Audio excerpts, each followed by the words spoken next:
Olá a todos, esse é o Medicina Tabelas. Hoje vamos falar sobre janelamento de imagens radiológicas. Primeiro, o que é uma janela, né? Janela é uma abertura, né, que permite você visualizar através de alguma construção, uma estrutura que está diante, né? Então, o que é o janelamento radiológico, né? O janelamento é uma forma de você ajudar a distinguir as estruturas e otimizar o diagnóstico, né?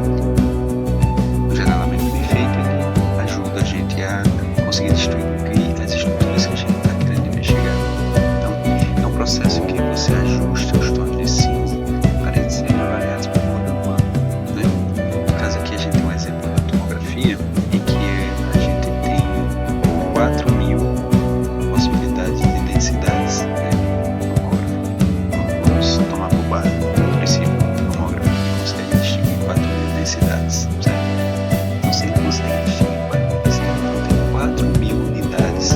Se nós fôssemos colocar em escala de cinza, seriam 4.000 tons de cinza, né? A questão é que o olho ele não consegue ver 4.000 tons de cinza.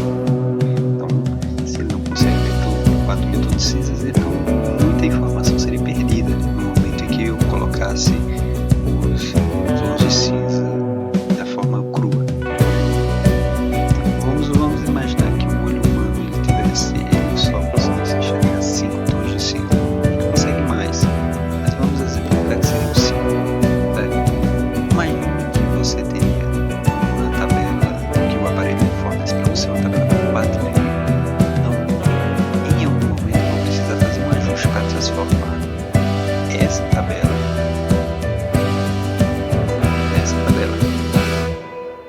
certo? Porque o olho humano não consegue ver diretamente os dados fornecidos pela tomografia. Então eu precisaria extrair a minha forma de visão para eu poder enxergar as estruturas, né? Se eu simplesmente jogar os dados juntos, o olho não vai conseguir distinguir os 4.000 tons de cinza. Vamos seguir. O janelamento ele deve ser alterado com as estruturas a serem diferenciadas. Então, se você, dependendo das estruturas, eu vou precisar ajustar esse janelamento para poder abarcar as estruturas e da melhor forma possível, né? E o melhor janelamento é aquele que mantém as densidades das estruturas estudadas com a maior diferenciação das escalas possíveis. Ou seja, eu preciso do janelamento que consiga de forma melhor distinguir entre as duas estruturas que eu estou querendo distinguir naquele dado. Por exemplo, eu faço uma tomografia de tórax, certo? Mas eu posso estar querendo duas informações diferentes nessa tomografia. Imagina só, eu estou querendo avaliar o parênquima. Então, se eu concentrar minha janela dentro do parênquima, eu vou ter certas informações. Porém, se eu estiver, por exemplo, querendo saber se o paciente fraturou um arco costal, eu já vou precisar de outro janelamento, porque eu estou buscando informações que estão dentro de outro espectro daquela imagem gerada, certo? Vamos partir aqui, isso vai ficar mais claro aqui. Imagina, por exemplo, que A e B são estruturas que estão no parênquima, certo? Então, são estruturas que têm menor densidade. Imagina que E é a estrutura de maior densidade, certo? Imagina que seja um osso, por exemplo. E o meu olho ele só consegue ver 5 tons de cinza. Se eu colocar a janela no máximo, por exemplo, essa janela 3, você vai ver que eu não vou conseguir diferenciar a estrutura A da estrutura B. Elas vão estar com o mesmo tom de cinza. Então, estruturas do parênquima eu não vou conseguir diferenciar. Tampouco eu vou conseguir diferenciar, por exemplo, o C e D. Vamos imaginar que isso aí seja a cartilagens, por exemplo, ou partes moles, né? Eu não conseguiria diferenciar. E aí eu perderia os dados, né? Então, o que é que o programador, o cara que inventou o aparelho, pensou? Assim,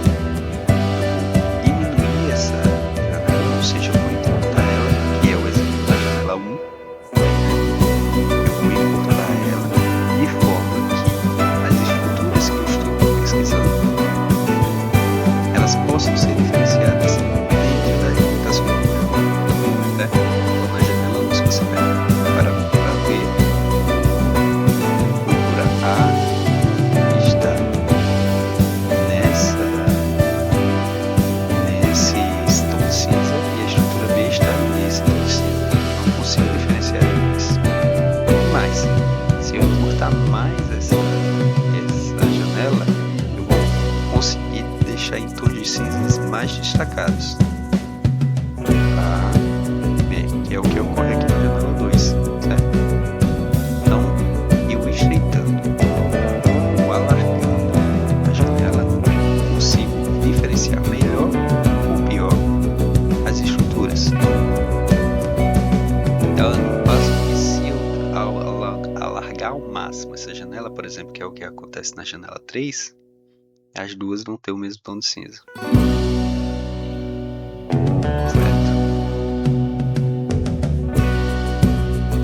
Então, isso é a importância de alargar ou estreitar a janela. Mas eu também posso mudar a posição dessa janela. Por exemplo, é o que acontece entre a janela 1 e a janela 4. As duas, tanto a 1 quanto a 4, elas têm a mesma largura, porém elas estão em posições diferentes. Então, se eu quiser diferenciar A e B, eu vou ter que ter a janela 1, porque ela está localizada no seu centro dela, o centro da imagem está localizado mais próximo à estrutura, às densidades da estrutura A e B. Porém, na janela 4, eu consigo diferenciar melhor as estruturas C, D e E, certo? Porque o centro dela está localizado mais à direita. Então, eu consegui restringir. Mas vamos imaginar. E aí, tem outras situações que a gente pode imaginar. Por exemplo, imagina que a gente está na janela 1, certo? E eu estou querendo, na verdade, ver as estruturas C e D. Como é que ela vai aparecer? Daqui até o final, todas essas estruturas vão estar com o mesmo tom de cinza, certo? Ou branco, no caso, certo? Então, a estrutura da janela A, ela só se presta a diferenciar A e B, e ela perde todas as informações no C, D e E. O aparelho, ele ainda tem as informações, porém ele não está mostrando pra gente essas informações porque nós escolhemos a janela na 4. E o mesmo acontece na janela 4, que tem a mesma largura da janela 1, porém está com o centro em outra posição. Isso acontece mais ou menos, por exemplo, quando eu aumento muito o brilho, diminuo muito o brilho da imagem. Por exemplo, você pega um coelho envelhado, faz uma radiografia, coloca no aparelho e muda o brilho da imagem. Se eu aumentar muito o brilho, perco a informação. Se eu diminuir muito o brilho, eu perco a informação também. Então, são formas de ajuste da imagem, de pós-processamento da imagem, que podem fazer a gente ganhar ou perder informação. E como é que é utilizado esse jogo? O raio-x na terceira ressonância. Todos esses métodos, eles têm uma forma diferente de falar. Isso, o centro e a largura da imagem. Então, por exemplo, na radiografia, isso a gente chama de densidade e contraste, né? Densidade é o centro da imagem, né? É onde está aquele triângulo vermelho. E o contraste é a largura da janela, né? E é